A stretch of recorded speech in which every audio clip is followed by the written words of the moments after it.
All right, well, here's a few news articles I thought were interesting. You may remember GeoHot. GeoHot was a hacker who rooted a Sony device and got in a bunch of legal trouble from it. Turned out to be pretty ridiculous. And this guy modded the Nintendo Switch, and he's ended up he went to prison, but now he's out of prison. But now he owes Nintendo an enormous amount of money, and he's supposed to keep paying it off for the rest of his life. So this seems pretty harsh, just for rooting some kind of game device. But that's what happens. So technically, you're violating the Digital Millennium and Copyright Act, I think. I'm not aware of it being so ruthless. Anyway, I guess the point is you can steal games after rooting it or something like that. But, there's jailbreaking for iPhones and rooting for Androids and all kinds of exploits for all these devices. And I really didn't think it was something that anybody actually vigorously prosecuted. But I guess so. So Google's internal chat about their AI chatbot, the competitor for ChatGPT, says it is horrible and unsafe and should not be released. It's out in like a private release. I signed up today, but I'm on a waiting list. But they say it's terrible, it's wrong, and Google rushed it out to try to compete with ChatGPT when it really wasn't ready. So that sounds pretty bad.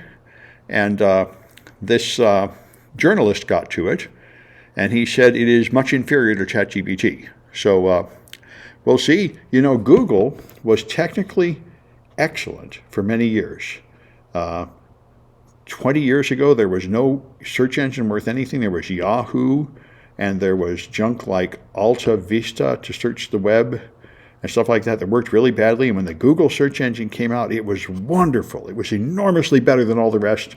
It changed the world. And for a while, Google was extremely excellent in many ways, but they do seem to be slipping, which tends to happen as a company grows. It reaches a certain point where it really can't innovate very well anymore.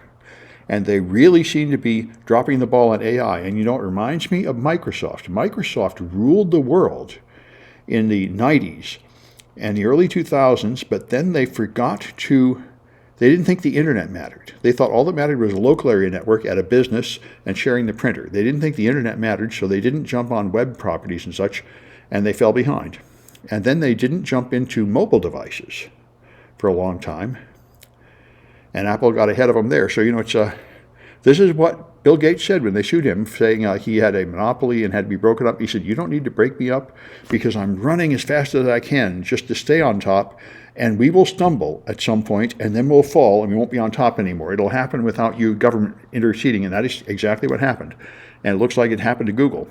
If they don't compete seriously in the world of AI, I really think they'll be yesterday's news within a year. I mean, they'll continue to exist, of course, but they just won't be very dominant because AI, I think, is everything. Machine learning is the hot thing.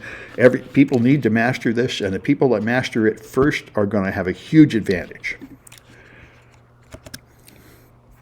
Speaking of which, 60 Minutes gave an interview show where they interviewed Sundar Pichai, the CEO of Google, I guess. Yeah.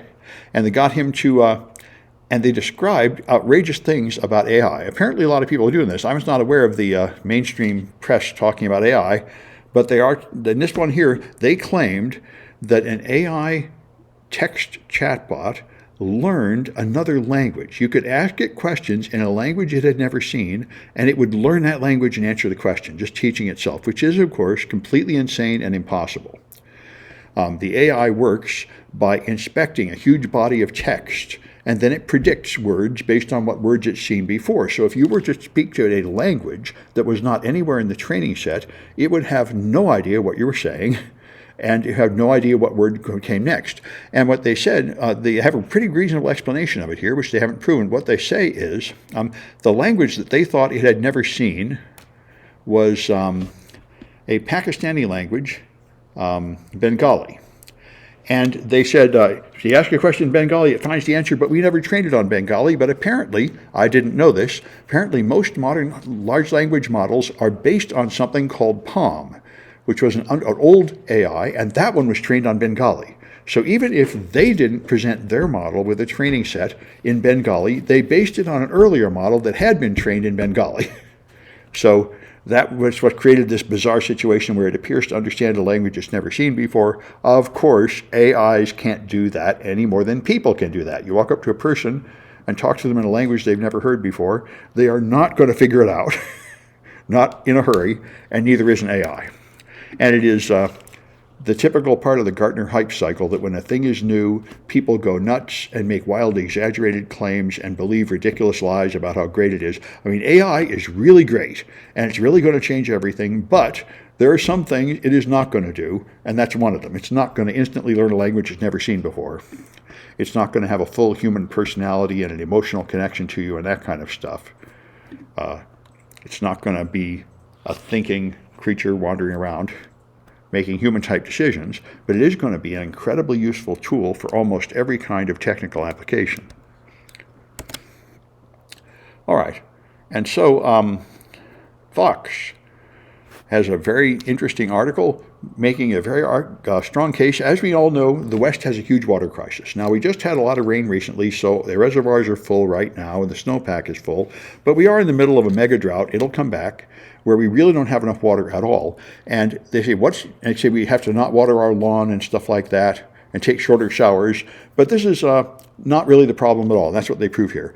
There's just one source of all the problem. It's cows. Here's where the Colorado River's water flows. Almost nothing. There's everything else, and all of it is crop irrigation. And what are those crops? Are those crops humans eat? They are not. Those crops are alfalfa. So almost all the water that is used to grow cow feed, to raise cows, to eat beef. This is something environmentalists have been saying for a long time. America's appetite to eat large amounts of beef is what causes this huge environmental damage. And this is why I remember a few months ago, as part of the culture war, Fox said, Democrats are coming to take away your hamburgers. And they aren't, but that's not a bad idea. If Americans would quit eating hamburgers, they would be healthier, and it would be a whole lot better for the environment. And we'd have a lot more water. So anyway, it's a nice, interesting case made with the chapter and verse to really back that up, that the real problem is cows. So this is something I never heard of, the MSMQ service. It is a Microsoft service, Microsoft Message Queuing. It's apparently quite old, hasn't been updated in years. And it's got a remote code execution, which tends to happen in really old services, and it's included in all versions of Windows, including Windows 11 and the latest version of Server. It's just not turned on by default, but you can just go into the Windows features and turn it on, message queuing. And apparently there's a lot of third-party products that require it. I don't really know what they are, but they checked and found thousands of these turned on the internet, and it has a serious vulnerability. So I think they patched it in the latest update. But anyway, that's interesting. Another service I've never heard of that listens on the internet and is old, and these things tend to be useful for a lot of forms of attack, not just remote code execution, but also denial of service, amplification, and a lot of others. These old services sitting around on a lot of machines and probably not monitored very well. Although there is an amazing report from MTrends. This is from Mandiant, the expert in instant response. You have to sign up to download this report, but you get it for free. And I was very amazed by this report. This report talks about how long it takes people to respond to intrusions. And there's a number here that I've been quoting for years. And that number has changed. It has changed a lot. Let me get down to it. There, dwell time. Global medium dwell time. Let me make this bigger. All right. This is the number I remember. For like 200 days, 140 days, where if you get an attacker hacks into your network, they are there for months, a good portion of a year before you find them. But that number has dropped, and now the median dwell time is 16 days. Dropping, so that's very impressive. So apparently the modern generation of intrusion detection systems and whatever else people are buying really works, finally. Remember, this all started with Advanced Persistent Threat in 2010, before this, when Google revealed that China had hacked them, and we all started trying to defend ourselves against advanced persistent threats. And at that time, there was no significant way to detect it at all, so they could live in your network for a year without you ever knowing. And it's taken us more than 10 years to ramp up defenses, but it looks like the defenses are getting a whole lot better. Now still, how much harm can a bad guy do in 16 days? Probably a lot. But it does show that our our industry standard for our industry median for incident response is a whole lot better than it used to be, and a whole lot better than I thought it was. So that I thought was a very interesting result, and there's a lot of other results here in this Mandiant report. All right, and I think that's enough of the news. Let me stop this one.